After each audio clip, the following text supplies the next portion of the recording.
Hello everyone, it's me, Sarah. Welcome to my channel, A Curious Cuttlefish. Today I'm going to be starting my series on crocheting for beginners.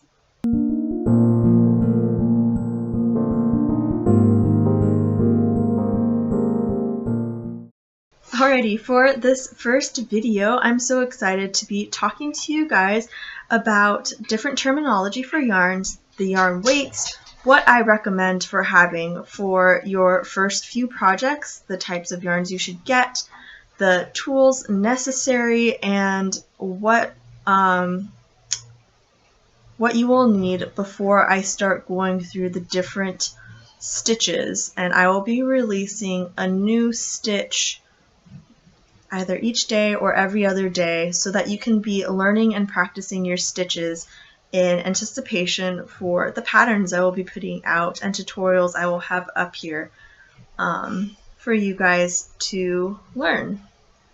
I hope that this series will be very informative to you and that you will learn something new. I hope that my tips and tricks will make it easier for those of you who are new to crochet and learning. I wish I had known some of these things when I had started crocheting because I made a lot of the rookie mistakes, and I hope to spare you guys that expense and time. So hopefully you enjoy this, and let's get right into the supplies and things you will need to start to crochet. Alright, so first things first, you do need crochet hooks. And if you have gone to the store, you have noticed that there are many different hooks, there are many different sizes, there are many different brands. So I'm going to show you. This is my first crochet hook was a boy. And I believe they sell this at most craft stores. So you can see the shape of it right here. I think these work very well for beginners. It's a pretty all-around basic hook. Since starting, I have moved away from boys. They are not my favorite. There are other hooks out there. I know that my favorite is probably one that not most people use. I really like Susan Bates. So if you see here, I can show you even in the profile. These are very different. They are, this one has a much sharper edge to it, and if you can see, the width is much more consistent. The boy, it gets thinner as it goes towards the hook end, and the Susan Bates stays that relative size. It stays the relative size up, and this hook part is a lot more sharp and pointy. Some people don't like that because it will catch on their yarn. I enjoy that for when I work on things, but the boy is a great starting crochet hook. Another hook that I have since discovered and is now one of my favorites, this is a clover hook. So there are many different hooks out there. Let's see if I can hold all this together. So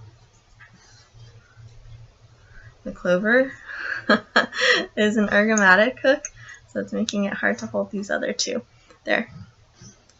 And then I can always put a photo of these up because my camera is much better than my computer camera. But so these are the hooks that I use. I will have to say I have gone to this one the most recently, my clover hooks. The yarn slides so fast off of these, and it's very easy to work with. I like that it's ergonomic, so ergonomic words. So it's very easy to hold and very easy to work with. I recommend this one highly, but these hooks tend to be a lot more expensive than the Susan Bates or the boy. So if you are new to crochet and you're not sure if this is the thing for you, definitely go with the boy and decide if you like making and doing this craft. So those are hooks. Then another thing you will need is a pair of scissors. So we need scissors to cut off our project once we finish, and so that's what I use these for. Yes, these are huge. I also have a pair that I keep on my keys.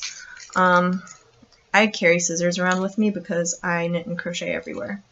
But yeah, so I have just my little pair of scissors. You will need a pair of scissors.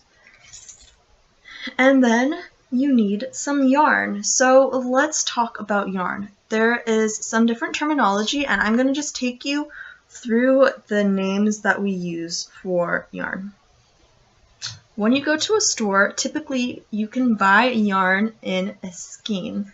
And so this is what a skein of yarn is.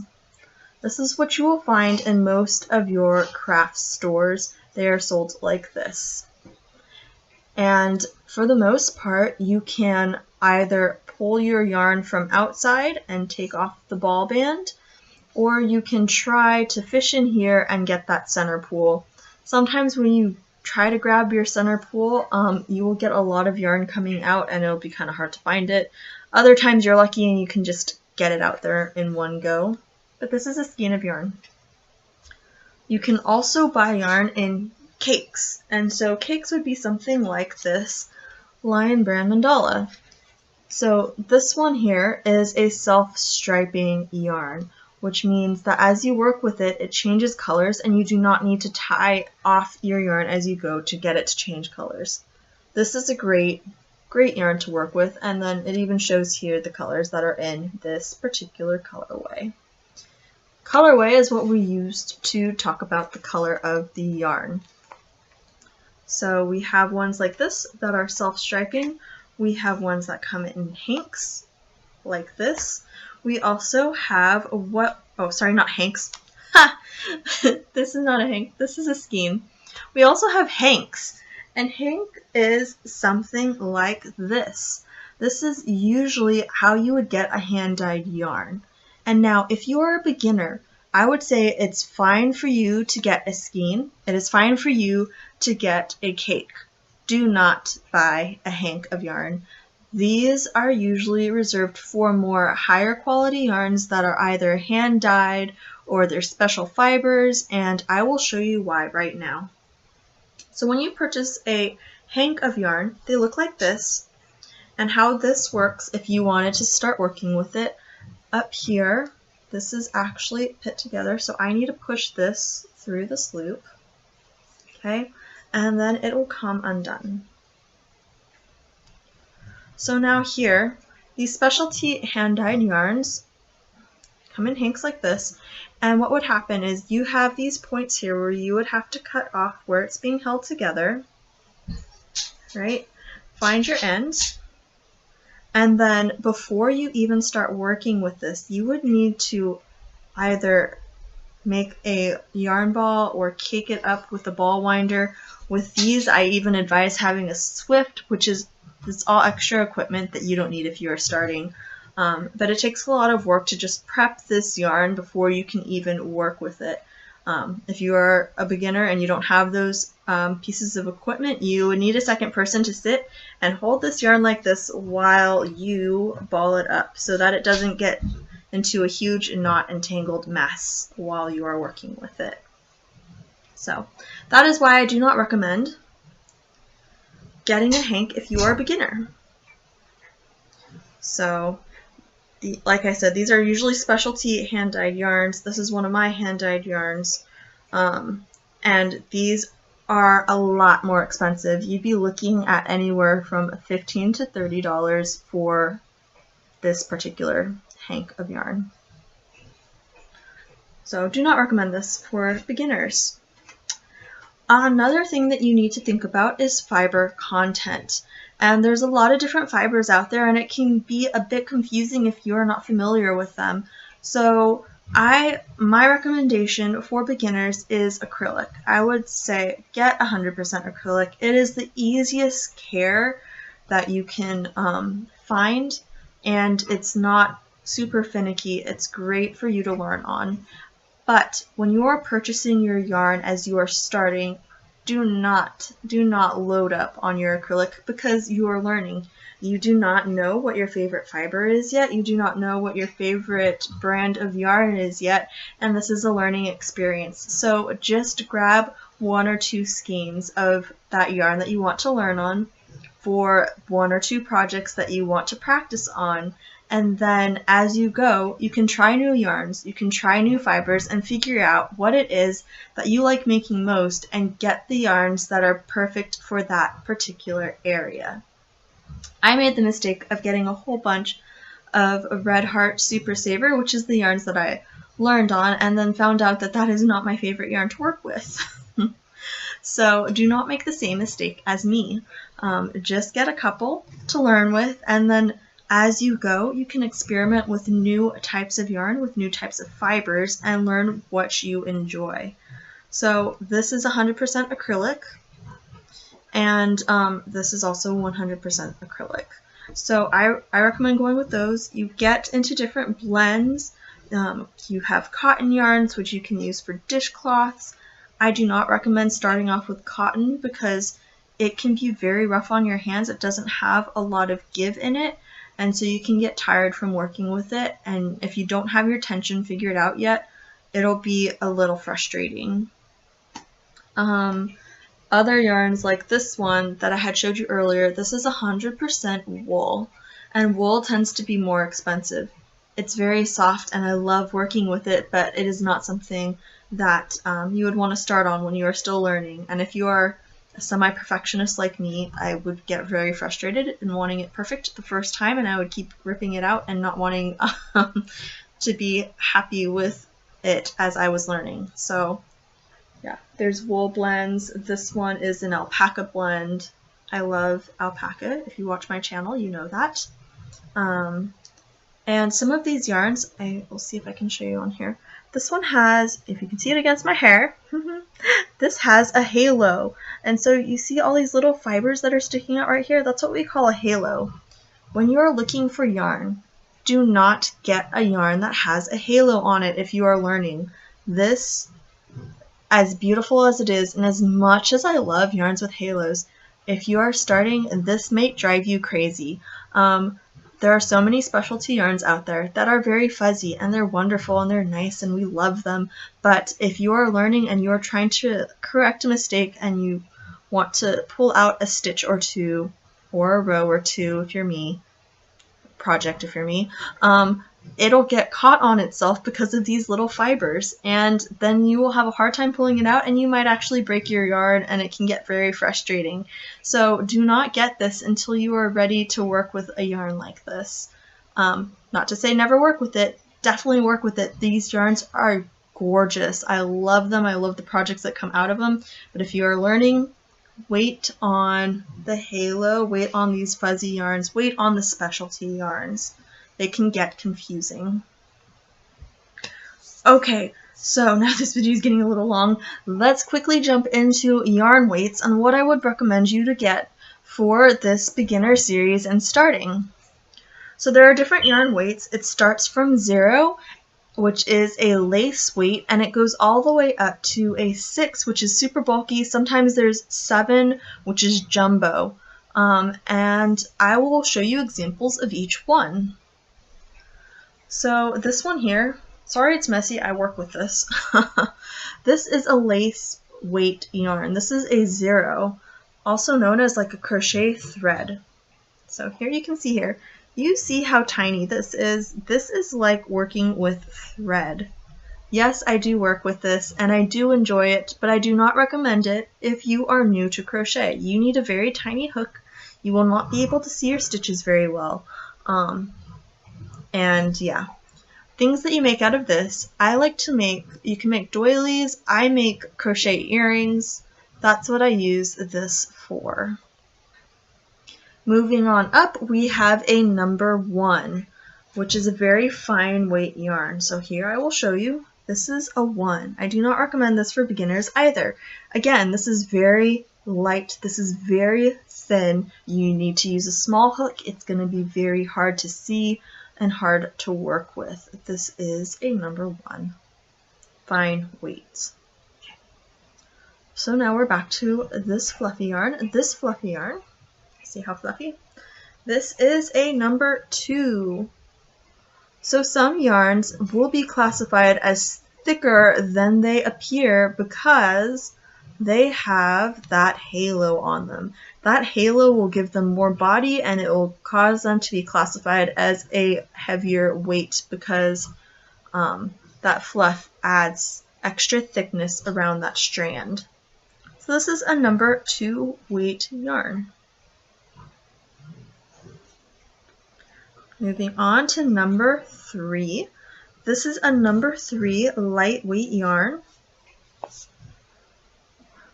This one has glitter in it, as you can see, but the 3 is definitely getting a bit thicker. I do believe if you're a beginner, you can work with a 3. I do not recommend it for your first project or as you're learning stitches, as it is still rather light and you would have to use a smaller hook. Okay, and now we are at worsted. This is a number 4 worsted weight yarn. This is my recommendation for you if you are learning to crochet. I think that this is the perfect yarn thickness for beginners. So this is a number 4 worsted weight.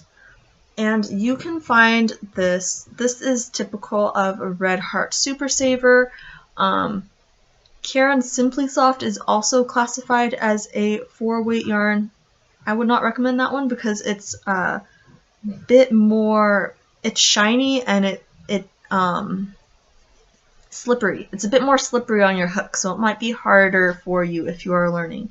Wonderful yarn if you've already been practicing. I would suggest trying it out, but my suggestion would be something like Red Heart Super Saver for this learning process.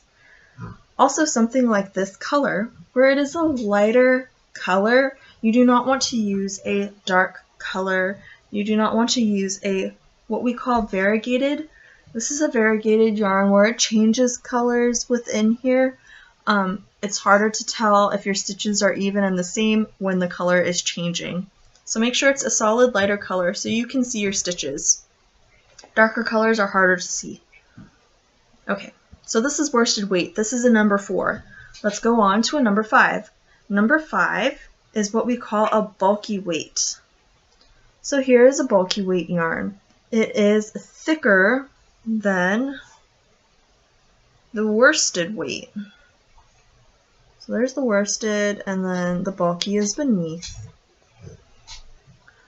I would say bulky is also very good for beginners. I prefer worsted for when you start because the thicker the yarn is, the more tired your wrist and hand will get from having to pull the thicker yarn through. So I believe the 4 is the best starting weight. If you like projects that work up fast and quickly, definitely move to the 5 bulky weight. And if you want very fast projects, there is a 6 super bulky. So this is even thicker than the bulky. And if you'll notice, something that you should know is that as you go up in yarn weight, there is less and less yardage or length that you get per skein because it's thicker, it's heavier, and so for the same weight, you're going to get less yarn, or not necessarily yarn, yes, less yardage per skein as a result of it being thicker. So you won't be able to get as far. So that is my recommendation for tools that you should gather for this Learning to Crochet series. I recommend that you get something like a boy hook, which is one of the more affordable hooks out there. It's also very good quality. As you can see, I still have mine. I still have my set of boys, and I do use them. I recommend that you get something like a Red Heart Super Saver worsted weight, a light color like this. This is the yarn I'm going to be using to go through the tutorials and various beginning stitches. I hope to also be teaching you guys how to read patterns as I go through this so you can learn something new. And you will also need a pair of scissors. those are the standard things that you're going to have. Eventually, I will be talking about stitch markers and tapestry needles so that you can weave in your ends, but for now we are going to be learning various stitches and how to create them and things that you can practice on. So thank you so much for joining me. This has been a bit of a longer video. I hope that you find this series very informative, that you learn new things, and that it helps you guys to improve your crochet skills. Thanks for watching, and I'll see you all soon. Bye.